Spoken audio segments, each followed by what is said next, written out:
I'd like to start this video by giving you an overview of the topics to be covered.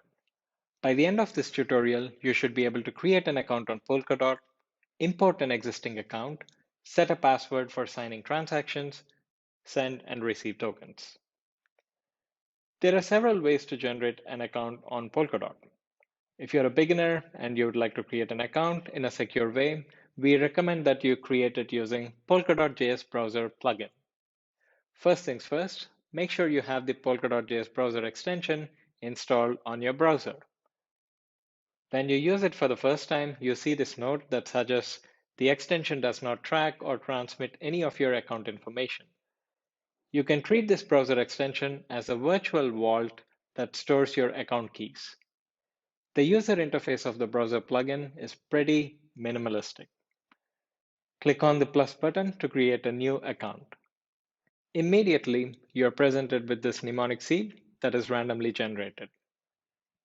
This mnemonic seed helps create public and private keys to your account.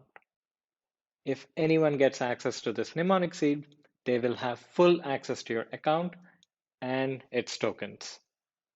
It should be obvious that this seed phrase should be kept secret, right? You can either copy over your seed phrase to an encrypted folder, or even better, jot it down on a piece of paper and store it safely somewhere. If you observe closely, the account address starts with a 5. This is a generic substrate address. The best part about the account you just created is that you can have an address on any substrate-based chain on Polkadot ecosystem.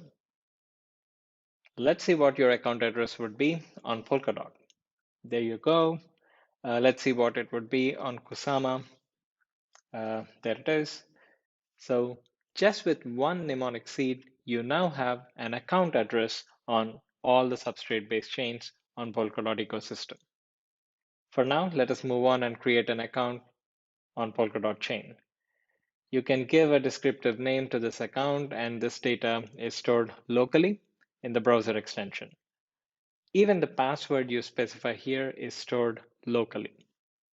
This password will be used to sign the transactions you intend to submit to the chain using this account. Now, is this account portable? In other words, can you access this account on a different device or a different wallet of your choice? The answer is yes. There are many wallets and apps out there that are developed for Polkadot ecosystem. They will allow you to enter the seed phrase or let you import the JSON file associated with your account. For this very reason, the browser extension lets you export your account to a JSON file, which is password protected. Let me demonstrate how to import your account using the JSON file and set it up on this browser extension on a brand new browser. There you go, pretty much the same. Now that we created an account, how do we make transactions with it? Clearly, the browser plugin is not equipped with that functionality, right? For that, you'll have to open Polkadot JS apps on your browser.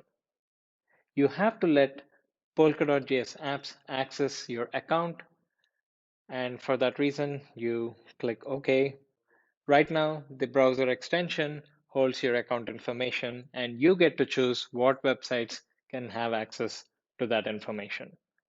Click on the settings icon right there, and you can see the list of websites that already have access. All right, now navigate to the chain in which you would like to make the transaction.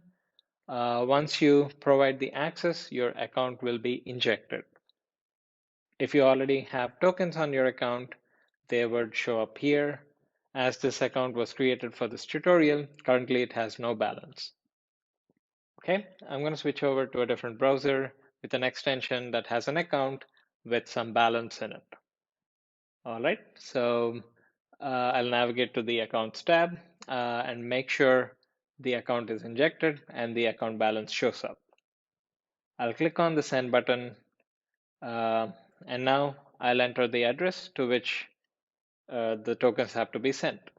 So I'm going to enter the tutorial account address here, enter the number of tokens and press the send button.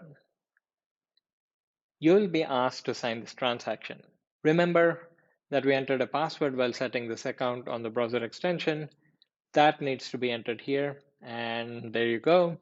The tokens are now sent to the tutorial account address. Let me switch back to the tutorial account and confirm if I received those tokens. There you go. I now see the transferred balance. If you'd like to view all the transactions that are made on this account, you can click on any of these scanners and you'll be presented with an interface that shows you all the account transactions. We hope you are now familiar with the basics of account management using Polkadot JS.